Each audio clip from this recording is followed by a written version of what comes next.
हाँ जी, सभी को नमस्ते जी, सारे Sat Sri Akal ji. Dear students, I hope you all will be fine. तो एक बार फिर से मैं ट्रांसलेशन की वीडियो के साथ आप लोगों के पास अवेलेबल हूँ और आज की इस वीडियो में भी हम लोग एडवर्ब के कुछ नए नए कंसेप्ट्स देखेंगे।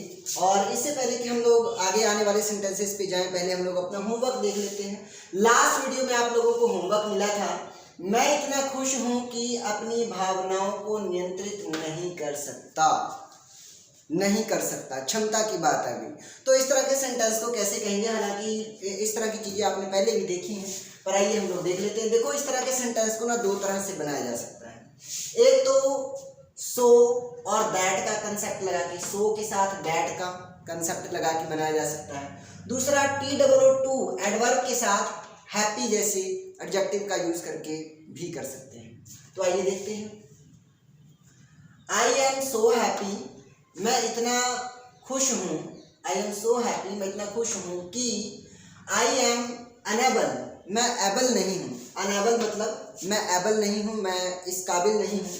आई am unable to control my feelings, मैं इस काबिल नहीं हूँ कि अपनी फीलिंग्स को कंट्रोल कर सकूँ। तो बात तो वहीं पड़ जाएगी। या I am so happy that I can not control my feelings, ऐसे भी कह सकते हैं, दोनों तरीके से सही है। अब यहाँ पर खास बात क्या है, यहाँ पर आपने अनेबल जैसा नेगेटिव वर्ड लगा दिया, या फिर मान लो I can not control my feelings, can not ऐसे भी लगा सकते हो। तो नॉट लगाया, नेगेटिव वर्ड लगाया। लेकिन यहाँ पर देखो, यहाँ पर आपने कहीं पर भी कोई नेगेटिव वर्ड लास्ट में नहीं लगाया है। जैसे आई एम टू हैप्पी, मैं इतना ज़्यादा खुश हूँ, टू कंट्रोल माई फीलिंग्स, इतना ज़्यादा खुश हूँ कि अपनी फीलिंग्स को कंट्रोल नहीं कर सकता। अब इसका भी मतलब सकता शक्ति में है और इसमें भी नेगेटिव सेंस जुड़ा हुआ है, लेकिन आपने कोई नेगेटिव वर्ड यहाँ पर नहीं लिखा। सिर्फ एक ही है जो नेगेटिव वर्ड है और वो है TOO। जी हाँ, TOO और TO2। जब इन दोनों का कॉम्बिनेशन बनता है ना, तो ये किसी की इनकैपेबिलिटी को बताता है, यानी कि एक नेगेटिव सेंस को देता है। तो इसलिए इसमें कहीं भी नॉट लगाने की ज़रूरत नहीं है, या हमें अलग से कोई नेगेटिव वर्ड जोड़ने की ज़रूरत नहीं, क्योंकि वो नेगेटिव का काम इन दोनों का स्ट्रक्चर ही कर देता है। तो ये एक नई बात थी जो आप लोगों को पता होनी चाहिए थी। इस हिसाब से भी आपके गवर्नमेंट जॉब कॉम्पिटिटिव एग्जाम में इस तरह से भी क्वेश्चन आते हैं। और याद रहे, एग्जामिनर पता क्या करता है, TOO के बाद हैप्पियर यानी कि कंपैरेटिव डिग्री या फिर सुपरलेटिव डिग्री लगा देगा।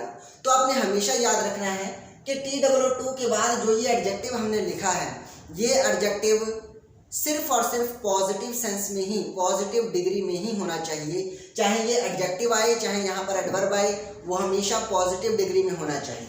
ठीक है जी, मैं लिख देता हूँ। ये जो TOO है ये तो आपका एडवर्ब है, ये आपका एडवर्ब है। और इसके बाद यहाँ पर जो लिखा है ना, ये या तो एडजेक्टिव हो सकता है या फिर कोई एडवर्ब हो सकता है, एडवर्ब भी हो सकता है, लेकिन चाहे कुछ भी रहेगा हमेशा पॉजिटिव डिग्री में। बस ये बात आपने ध्यान रखनी है, यहाँ पर जो भी रहेगा हमेशा पॉजिटिव डिग्री में रहेगा। अगर कंपैरेटिव या फिर सुपरलेटिव डिग्री में रहा तो वो गलत है। ठीक है जी, तो होप सो कि आप ये बात समझ पाए होंगे और इस तरह के सेंटेंस को आज के बाद अगर बनाना हुआ तो बहुत इजीली बना पाएंगे। और आज की इस सेशन में भी हम लोग देखेंगे इस तरह के सेंटेंस को। आइए शुरू करते हैं। वह इतना गरीब है कि कार नहीं ले सकता। लो देख लो, इसी तरह के सेंस की बात आ गई। वो इतना गरीब है कि कार नहीं ले सकता। उसके पास इतना ज्ञान है कि गुरुकुल खोल सकता है। ओदे कोल इतनी नॉलेज है, इतना ज्ञान है कि एक गुरुकुल खोल सकता है। वह इतना तेज है कि तुम्हें हरा सकता है। वो इतना तेज है कि तुहानू हरा सकता है। डाकिया अभी तक पत्र नहीं लाया है। ਜਿਹੜਾ डाकिया वो हजे तक पत्र नहीं लाया है। वह बहुत ज़्यादा चिंतित है। वो बहुत ही ज़्यादा टेंशन चाहे मतलब चिंता करी जाना, मतलब बहुत ज़्यादा सोचा जो पिया हुआ है। ये सिर्फ मूर्खता है, यानी कि ये मूर्खता के अलावा और कुछ नहीं है। ये सिर्फ मूर्खता है, ये सिर्फ एक बेवकूफ़ी है। आप कह सकते पंजाबी च हम दोनों में से कोई भी वहाँ नहीं जा रहा है। असी दोनों विचों कोई भी उत्थे नहीं जा रहा है। असी दोनों विचों, जब तक वह नहीं आएगा मैं नहीं जाऊँगा। जदों तक वो नहीं आएगा मैं नहीं जाऊँगा। आगे है, वह मेरी कक्षा की सबसे अच्छी विद्यार्थी मानी जाती है। मानी जाती है नहीं, मानी जाती है। तो वो मेरी जमात दी सब तो चंगी विद्यार्थी मन्नी जाती है। वह उसे मूर्ख समझता है, वो उसमें मूर्ख समझता है। वह कभी कभी ही दिल्ली आता है, वो कदे कदे ही दिल्ली आता है। आपने अभी तक ये वीडियो क्यों नहीं देखी है? ओ माय गॉड, ये तो वो क्वेश्चन है जिसमें आप समझ सकते हो इससे मेरी फीलिंग्स जुड़ी हुई हैं। तो चलो, मैंने इनकी पंजाबी आप लोगों को बता दी है। अब आप ट्रांसलेशन बनाना शुरू करें, फिर मैं आपको बताऊंगा कि इसका करेक्ट ट्रांसलेशन कैसे होगा। So dear students, I hope कि अब तक आप लोगों ने अपना काम कर लिया होगा, आप लोगों ने ट्रांसलेशन बना लिया होगा। आइए शुरू करते हैं। वह इतना गरीब है कि कार नहीं ले सकता, यानी कि किसी की इनकैपेबिलिटी बता रहा है, अक्षमता बता रहा है, इनकैपेबिलिटी। तो ही इज टू पुअर। अब TOO के बाद मैंने बताया था कि हमेशा पॉजिटिव डिग्री आनी चाहिए, तो पुअर लगा हुआ है। कंपैरेटिव डिग्री पुअर या फिर पुअरेस्ट, इस तरह की बात नहीं आ रही है, तो ठीक है। He is too poor to purchase a car. अब इस TOO और TO2 में ही सारा सिस्टम छिपा हुआ है, इन दोनों के अंदर ही नेगेटिव सेंस छिपा हुआ है। हमें अलग से नॉट वगैरह लगाने की ज़रूरत नहीं है। और एक बात और ध्यान रहे, TO2 के बाद हमेशा वर्ब की फर्स्ट फॉर्म। तो परचेज लिखा है, एग्जामिनर कभी कभी यहाँ पर परचेज्ड डी लगा के दे देगा, तो वो गलत होगा। ठीक है, आगे देखते हैं। उसके पास इतना ज्ञान है कि गुरुकुल खोल सकता है। अब लोग यहाँ इनकैपेबिलिटी की बात थी पहले नंबर पे, दूसरे नंबर पे कैपेबिलिटी की बात है, किसी की क्षमता बता रहा है कि कोई कुछ कर सकता है। तो देखो कैसे बनेगा, he has knowledge enough to establish a gurukul. तो इस तरह से कह देंगे भी किसी के पास कुछ है, इतना कुछ है कि वो कुछ कर सकता है। He has knowledge enough to establish a gurukul. अब देख लो, यहाँ पर इनफ जो है ये हमारा एडवर्ब है, यानी कि यहाँ पर हैज़ नॉलेज जो भी हम लोगों ने लिखना था नाउन या प्रोनाउन, उसको हमने पहले रखा और फिर उसके बाद एडवर्ब को रखा है। ठीक है, एडवर्ब आ गया इनफ, इनफ टू एस्टैब्लिश। अब यहाँ पर भी TO2 के बाद वर्ब की फर्स्ट फॉर्म लगेगी, ध्यान रहे। आगे चलते हैं। वह इतना तेज है कि तुम्हें हरा सकता है, किसी की क्षमता की बात हो रही है। He is fast enough. अब देख लो, फास्ट क्या है? एडजेक्टिव है। फास्ट क्या है? एडजेक्टिव है। और एडजेक्टिव के बाद क्या है? इनफ, जो कि एडवर्ब है। एडवर्ब है। देखो यहाँ पर ध्यान देने वाली बात है, जब TOO से बनाएंगे ना तो पहले एडवर्ब फिर एडजेक्टिव, लेकिन जब इनफ से बनाएंगे तो पहले एडजेक्टिव उसके बाद एडवर्ब। समझ रहे हो कितना अंतर है? इसमें TOO वाले में पहले हमने एडवर्ब रखा और फिर उसके बाद अपने एडजेक्टिव लगाया, लेकिन इसमें क्या होता है, इनफ वाले में पहले एडजेक्टिव आ जाता है उसके बाद इनफ आएगा। ठीक है जी। और यहाँ पर भी एडजेक्टिव हमेशा पॉजिटिव डिग्री में ही होना चाहिए, अगर कंपैरेटिव या फिर सुपरलेटिव डिग्री में आया तो वो गलत होगा। और याद रहे, एग्जामिनर इस तरह से एरर देता है। So he is fast enough to defeat you. अब टू के बाद हराने के लिए है ना, हरा सकता है, हराने के लिए क्या लगता है? डिफीट। तो डिफीट यू। डाकिया अभी तक पत्र नहीं लाया है। अभी तक, ये जो बात आती है ना, अभी तक या फिर अब तक, अभी तक या अब तक के लिए हम लोग सो फार या फिर येट लगाते हैं, मैंने आपको बताया था। तो देखते हैं, the postman has not brought a letter yet. Negative sense के लिए हम लोग हमेशा येट लगाते हैं, तो यहाँ पर येट लगा हुआ है। अगर पॉजिटिव सेंस में बात होती कि डाकिया अब तक डाक ले आ चुका है या अब तक डाक ला चुका होगा या ला चुका है, तो हम लोग सो फार की बात करते हैं, पॉजिटिव सेंस ले रहे हैं ना, सो फार लग जाता। आगे देखते हैं। वह बहुत ज़्यादा चिंतित है। अच्छा, कुछ स्टूडेंट्स ना इसमें बड़े कंफ्यूज होते हैं ब्रॉट में। एक होता है ब्रॉट और एक होता है बॉट, BOUGHT, बॉट। देखो, इस बॉट का मतलब होता है खरीदना या खरीदा, और इस ब्रॉड का, इसमें आर लगा है, इसमें आर नहीं लगा है। ब्रॉड का मतलब होता है लाना या फिर लाया।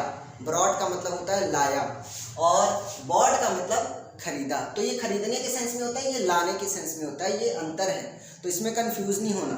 ठीक है, वह बहुत ज़्यादा चिंतित है।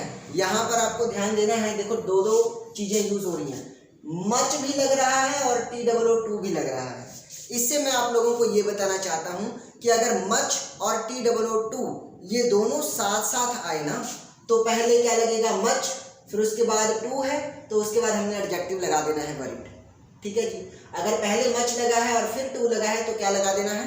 एडजेक्टिव लगा देना है, ठीक है। वरीड लिखा हुआ है जो कि एडजेक्टिव है, किस सेंस में, पार्टिसिपल के सेंस में। अब पार्टिसिपल क्या होता है अगर ये आपने जानना है तो आप जो इंग्लिश बेसिक की वीडियो है आप वहाँ पर जाएं। इंग्लिश बेसिक की वीडियो प्लेलिस्ट में आपको गिवन है, वहाँ पर आप इसको वॉच कर सकते हैं।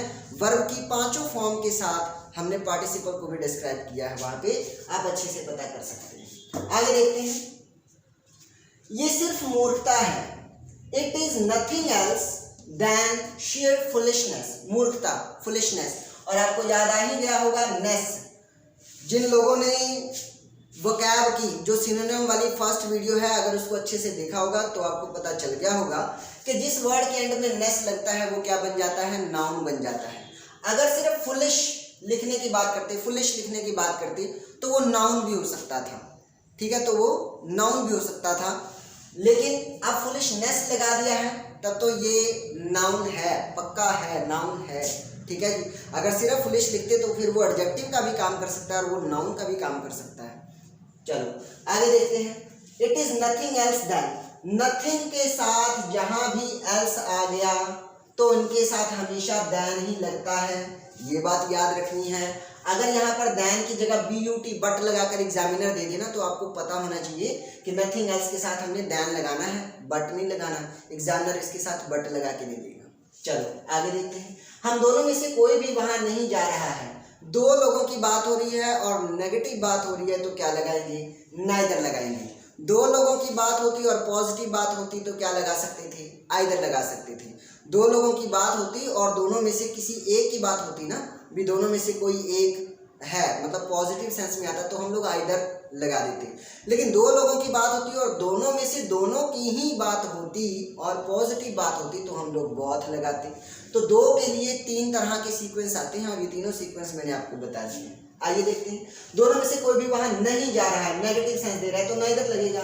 नाइदर ऑफ अस, हम में से, तो हम में से देख लो ऑब्जेक्टिव केस अस लगा हुआ है, नाइदर ऑफ अस। आपको पता ही है कि जब प्रीपोजिशन लगा हो तो प्रीपोजिशन के बाद हमेशा ऑब्जेक्टिव केस आता है और ऑब्जेक्टिव केस होता है वी का अस।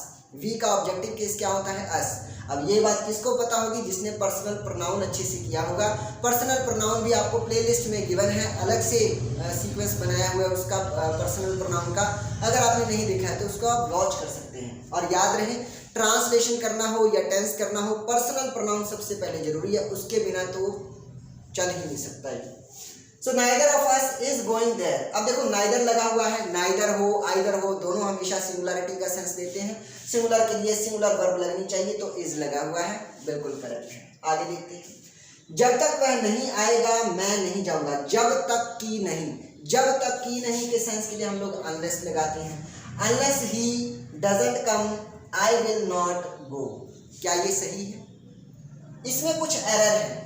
अब वो एरर क्या है वो आप लोग फाइंड आउट कीजिए और नीचे कमेंट बॉक्स में कमेंट करिए। तब तक मैं आगे आने वाले सेंटेंसेस को देख लेता हूँ। आगे लिखा है, वह मेरी कक्षा की सबसे अच्छी विद्यार्थी मानी जाती है। आप इसका आंसर करने से पहले ना आगे वाले सेंटेंसेस को सुनने से पहले वीडियो पॉज कर लेना और इसमें जो एरर है पहले अपनी तरफ से ढूंढ लेना, उसके बाद आगे चलना, ठीक है जी। मैं आगे इसको फॉरवर्ड कर रहा हूँ। वह मेरी कक्षा की सबसे अच्छी विद्यार्थी मानी जाती है। शी इज कंसीडर्ड, मानी जाती है तो शी इज कंसीडर्ड। इज आ मार के बाद कंसीडर्ड, ईडी लग गया, वर्ब की थर्ड फॉर्म लग गई, यानी कि ये पैसिव वाला सेंस दे रहा है। She is considered as the best student of my class.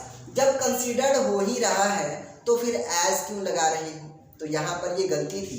Considered के साथ हम लोग एज नहीं लगाते, कंसीडर्ड के साथ एज नहीं लगाते, ठीक है जी। आगे चलते हैं, वह उसे मूर्ख समझता है। ही थिंक्स, समझता, समझने के लिए थिंक्स भी लगाते हैं तो ही thinks her as a fool. अब देखो आप कह सकते हो कि सर यहाँ पर हम हर ही क्यों लगाए, हमें कौन सा पता है कि फीमेल की बात हो रही है या मेल की बात हो रही है। देखो अगर हम यहाँ पर हिम लगाए, he thinks him as a fool, अगर हम लोग हिम लगाएं तो कोई कंफ्यूज हो सकता है कि ही हिम लगा हुआ है और फिर ही लगा हुआ है, तो ही और हिम काफ़ी मैच करते हैं क्योंकि दोनों पुरुष के लिए ही लगते हैं। लेकिन अगर हमने हर के लिए लगा दिया ना तो ये कंफ्यूजन दूर हो जाती है कि यहाँ 2 पर्सन ही है, क्योंकि ही तो लड़के के लिए होगा और हर तो लड़की के लिए होगा, तो ये 2 पर्सन हो जाएंगे तो उनकी बात हो रही है, मतलब ये बंदा इसके बारे में कुछ ऐसा सोचता है या समझता है, उसको मूर्ख समझता है। लेकिन अगर हम हिम लगा देते हैं तो आपको कंफ्यूजन हो सकती है कि यहाँ पर ही भी लगा हुआ है और फिर हिम भी लगा हुआ है, क्या ये अपने आप की ही बात कर रहा है या किसी और की बात कर रहा है। तो maybe there maybe confusion, बस इसलिए मैंने यहाँ पर हर रखा है, बाकी और कोई बात नहीं थी। So he thinks her as a fool. अब बताओ क्या हम लोग कभी ये कहेंगे, अब इसमें एक एरर है, सोच के देखो इसमें क्या एरर है। वीडियो पॉज कर लो और फिर इसकी एरर को फाइंड आउट करने का प्रयास करो। 2 मिनट अपना दिमाग लगाओ, तब तक मैं आंसर बता देता हूँ। वीडियो पॉज कर लो आप और सोच लो, फिर अपना आंसर सोचने के बाद इस आंसर को देखना। तो इसका आंसर ये बनता है, देखो ही थिंक्स हर, उसके बारे में समझता है या सोचता है। क्या सोचता है? मूर्ख की तरह। एज का मतलब होता है जैसे या तरह, वो उसे मूर्ख की तरह समझता है या मूर्ख समझता है। हम लोग कभी ये तो नहीं कहते कि मैं तुम्हें मूर्ख की तरह समझता हूँ, भाई मूर्ख ही समझता हूँ ना। तो यहाँ पर एज नहीं आएगा, कंसीडर्ड के साथ भी एज नहीं आएगा और यहाँ थिंक्स लिखा हुआ इसके साथ भी एज नहीं आएगा। ठीक है जी। बहुत सारे ऐसे वर्ब हैं जिनके साथ एज नहीं लगता और वहीं कुछ वर्ब ऐसे भी होते हैं जिनके साथ एज लगता है। तो ये कहाँ पर आएगा, ये हम लोग ट्रांसलेशन के जरिए जानते चले जाएंगे। आगे देखते हैं। वह कभी कभी ही दिल्ली आता है। देखो कभी कभी ही दिल्ली आता है, मतलब रेयरली ही दिल्ली आता है, कभी कभी ही। तो कभी कभी ही के लिए एक तो हमने पढ़ा था समटाइम्स लगा देते थे, लेकिन एक और एडवर्ब है और वो है सेल्डम। जी हाँ, सेल्डम भी एडवर्ब है और ये नेगेटिव सेंस देता है और ये क्या कहता है, ही सेल्डम कम्स टू दिल्ली, वह कभी कभी ही दिल्ली आता है। ठीक है, कम्स मेन वर्ब है, मेन वर्ब से पहले सेल्डम लग जाएगा। यानी कि नॉर्मली जो हमारा एडवर्ब ऑफ फ्रीक्वेंसी होता है ना, भी कोई काम कितनी बार होता है, एडवर्ब ऑफ फ्रीक्वेंसी जो होते हैं नॉर्मली मेन वर्ब से पहले रखा जाता है, हेल्पिंग वर्ब के बाद रखा जाता है। अब यहाँ कोई हेल्पिंग वर्ब तो है नहीं, सीधा मेन वर्ब ही है, तो मेन वर्ब से पहले हमने सेल्डम को रखा जो कि हमारा एडवर्ब है। और किस तरह का एडवर्ब है? नेगेटिव एडवर्ब है। ठीक है जी, उम्मीद है बात समझ में आई होगी।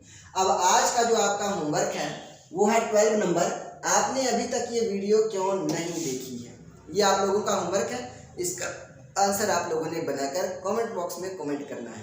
तब तक मैं आपको बता दूं कि यहाँ पर क्या गलती थी। आइए देखते हैं। उम्मीद है अब तक आप लोगों ने अंदाजा लगा लिया होगा कि इसमें क्या गलती है। आइए देखते हैं। जब तक वह नहीं आएगा, अनलेस, जब हम लोग अनलेस से सेंटेंस शुरू करते हैं ना, तो अनलेस के साथ वाला जो क्लॉज होता है, अनलेस के साथ वाले क्लॉज में कभी भी नॉट नहीं लगेगा या विल शैल वुड नहीं लगेगा। विल शैल या फिर वुड भी नहीं लगेगा और नॉट भी नहीं लगेगा, क्योंकि अनलेस का मतलब होता है जब तक कि नहीं। अब नहीं का सेंस तो इसमें ऑलरेडी है, नेगेटिव सेंस तो ये खुद दे रहा है, तो फिर आप अलग से डज नॉट क्यों लगा रहे हैं? तो अलग से आप डज नॉट नहीं लगाओगे। तो हम क्या कहेंगे, अनलेस ही कम्स, डजंट भी नहीं होगा, क्या हो जाएगा इसमें, कम्स में एस लग जाएगा, COME लग जाएगा और कॉमा लगा दोगे। Unless he comes comma I will not go. इसके बाद वाले क्लॉज में विल शैल वुड शुड या फिर नॉट बिल्कुल लग सकता है, बाद वाले क्लॉज में लग सकता है, लेकिन अनलेस के साथ या फिर अनटिल के साथ या फिर इफ क्लॉज के साथ हम लोग हमेशा इंडेफिनिट टेंस यूज करते हैं। कौन सा टेंस? इंडेफिनिट टेंस यूज करते हैं। और अनलेस में, अनटिल में तो हमें नॉट लगाने की बिल्कुल भी जरूरत नहीं है, उसमें नॉट का नेगेटिव का सेंस पहले से ही रहता है। तो उम्मीद है मेरी ये बातें आप लोगों को समझ में आई होंगी और आज के इस ट्रांसलेशन में जो एडवर्ब के इंपॉर्टेंट कंसेप्ट्स आते हैं आपके एग्जाम पॉइंट ऑफ व्यू से, उनको हमने देखने का प्रयास किया।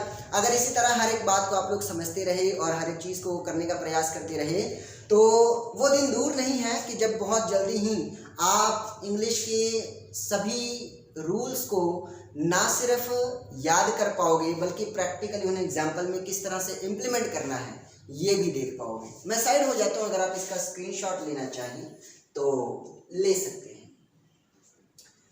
मेरा ये सिखाने का प्रयास अगर आप लोगों को अच्छा लग रहा हो तो आपने क्या करना है आपको पता ही है, ऑफ कोर्स मुझे बताने की जरूरत नहीं है। चलो, thank you everyone giving me your precious time. Thank you so much. जय हिंद, जय भारत, जय आर्यवर्त।